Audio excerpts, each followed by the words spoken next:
So openness in education and the future of education. Open is a word that has a lot of different meanings, and education has several as well. So let's just start very quickly by getting some terms out of the way before we move on with the talk. For over a decade now, open in this educational context has been an adjective that's been used to describe different educational artifacts, things like textbooks, things like resources, things like courseware. And so used in this way, openness is really talking about teaching materials that are freely shared and that come with permissions to engage in what I call the 4R activities. Those activities being reuse, redistribution, revision, and remixing. So while the nouns differ from each other in what we're talking about when we talk about open content or open educational resources or open textbooks, the operationalizing actions that go with each of those uses of the word open are the same. It's really about sharing and about being generous with other people and about giving.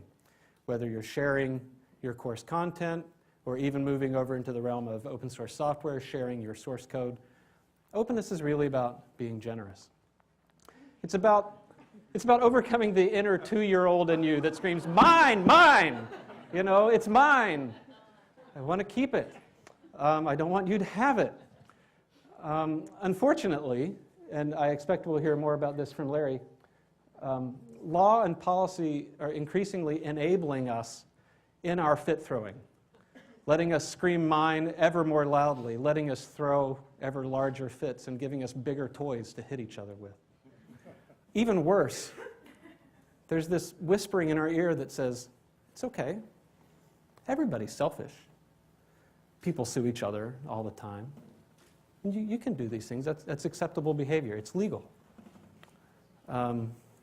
This is not a good situation. We as educators are not immune either. You can see this kind of thinking in your colleagues down the hall, maybe in your administration. It's not completely pervasive, but these ideas that it's okay to be selfish, it's okay to sue people, are unfortunately common. So what is the role of openness, having given that term a little definition, in education? I think this question is actually really, really insidious because it implies there could be a large role for openness in education, there could be a small role, could be a primary role, we might not need it at all. When in fact, I want to argue that openness is really the only means of doing education. You can't talk about education without talking about openness. If there's no sharing, if I'm not sharing what I know, if I'm not giving you feedback, if I'm not engaging in this give and take with you, there is no education. Education is inherently an enterprise of openness and sharing and generosity. So we would say, or I would argue, that education properly considered is this relationship of sharing between two or more people. And so in the definition of openness and in the definition of education, we see this common theme of sharing. And we say that the successful educators, that teachers who are the best teachers, are the ones who share the most completely with the most students. Right? That's our definition of what a successful educator is. So how is it that new media and technology are affecting education or openness or our ability to share? There are great opportunities here, and just let me talk about one of them very briefly. Expertise, in other words, the things that we know, the things we know how to do, the attitudes we have in terms of ethical behavior, things like that, are non-rivalrous, or in other words, they're not competitive. I can give some of my expertise to you without giving it away. I can share that with you without losing it. And you probably know this rather famous quote by Jefferson, that he who receives ideas from me receives instruction himself without lessening mine, the same way I can light his candle without the fire of my candle being taken away from me. It's a good thing that teaching works this way. Otherwise, teachers would all be like honeybees who can sting one time and then die. You teach someone and then you wouldn't know anything anymore. And that would be a problem for the advance of society and civilization. So knowledge has a special property that you can give it without giving it away. You can share your expertise. You can share of yourself without losing part of yourself. It's very important. Expressions of our expertise, however, are different, like expertise that you put outside yourself and capture in a book. So if volume 5 is off the shelf and is missing, I have to wait for it to come back before I'm able to gain access to that expression of your expertise. Well, I should say expressions really aren't different now. We've been talking about new media and technology, and digital expressions of expertise are non-rivalrous themselves. So Larry's book, Free Culture, while if you want to read the printed version of it and it's missing from the shelf, you have to wait, everyone in this room could go to the website and read the online version of the book at the same time. When that knowledge or that expertise is expressed in a digital way, it no longer is a resource we have to compete for access to.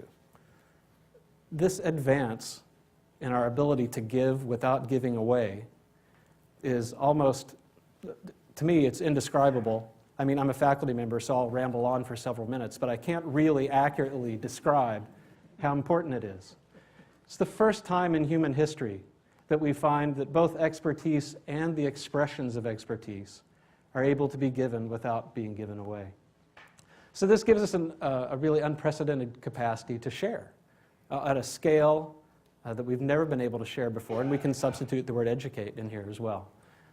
This technology just gives us an incredible opportunity. Now, I will say parenthetically, although it's been handled very well in the morning session, it'll be handled well the rest of the day, I'm sure. Education involves more than just sharing expressions of expertise, of course. Turns out the internet's pretty good at enabling these social interactions and the other things that we consider being important parts of education. But I do want to focus on this idea of content. Technology, for better or worse, we're talking about these great new capabilities it gives us, but technology never is a one-man show, right? Technology always plays opposite its nemesis on stage, which is policy. So going back to tell a story for a minute, I love the expression web minus 10, was that what you said earlier today? In the 15th century, we saw what is arguably the greatest technological advance ever in the printing press. The difference between the printing press and the internet, of course, is that with the printing press, things went from being very expensive to produce and very slow to produce to being relatively fast and inexpensive to produce in the case of the press. But now we go from being relatively inexpensive and pretty fast to produce to being immediate and basically free.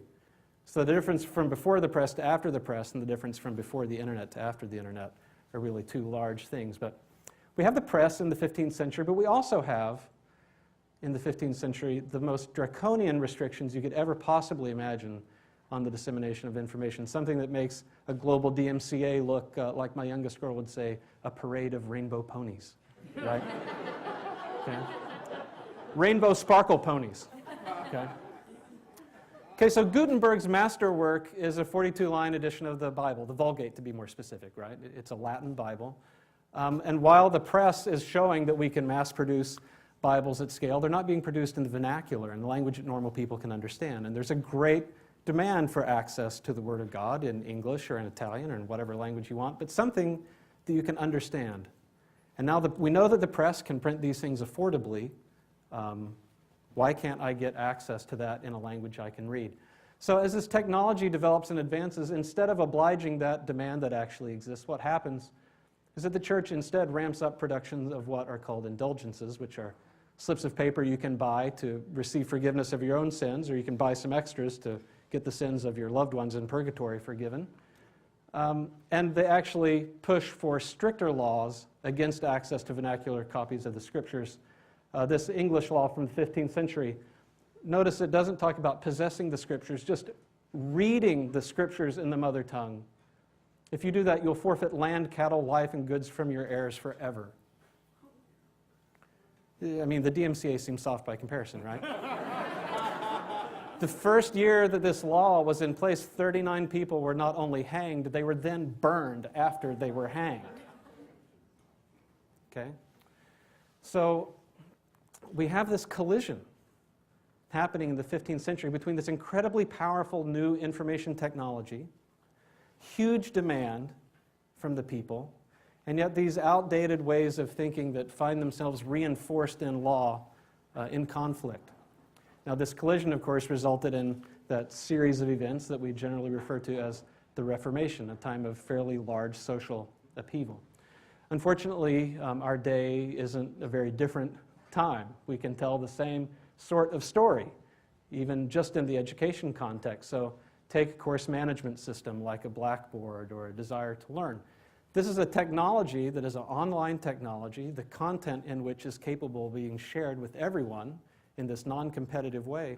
But this technology is turned against itself with passwords, with different kinds of restrictions that keep people out, that withhold, that conceal, instead of sharing, being generous, being open, being giving. And not only do they conceal, but they also delete all the contributions that students make at the end of term, right? We like to jokingly say that if Facebook worked like Blackboard, every 15 weeks it would delete all your friends, unsubscribe you from all your groups, delete all your photographs. I mean, that's not a way to build a community of people, right? Okay? So technologies today, well, they have a lot of potential, but they're not being used maybe appropriately. In 2008, we had this case of a professor at a university in the southern part of the United States who filed a lawsuit in which he claimed copyright of his lectures, and because they were copyrighted, all the people taking notes in his class were creating derivative works of his copyrighted material, and that as the owner of the original, he had the right to control how those were used. Why are you in education? You know, I mean, it really makes me wonder, can those students ever become a professor? I mean, if I stood up to teach, wouldn't that be a public performance of some derivative of his copyrighted work? Right? Or what if I took a job and actually applied the skills I had learned in his class? If someone observed me, could they reverse engineer what, he had taught me?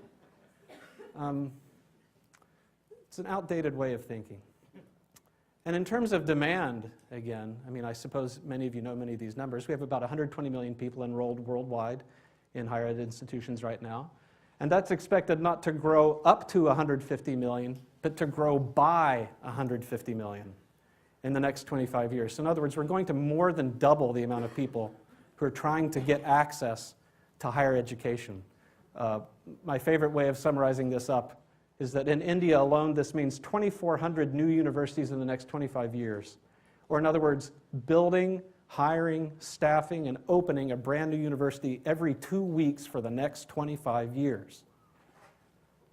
You can't do that, right? So again, 500 years later, we have this collision between this powerful new media in terms of the internet, this ravenous demand for access to higher education, and these outdated ways of thinking about protecting my intellectual property, which is my copyrighted material, which is just a culture of withholding and not a culture of generosity or of sharing or of giving. Now, if that all sounds familiar, it's because I talked about it about 3 minutes ago. Okay? Education is right on the rickety edge of its own reformation. If you've seen Anya's book, which is forthcoming, this DIY university, she talks about the cost side of this. But we're at a troubling point, and it all comes back to this idea of openness. Openness is what is missing.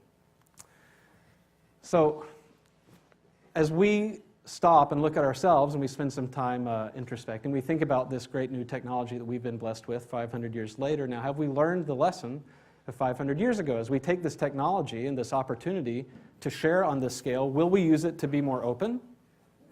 Or will we turn it back against itself and use it to do other things, to keep the status quo, enforce that status quo with policy, maybe with state and federal law? Are we really going to fight this fight again?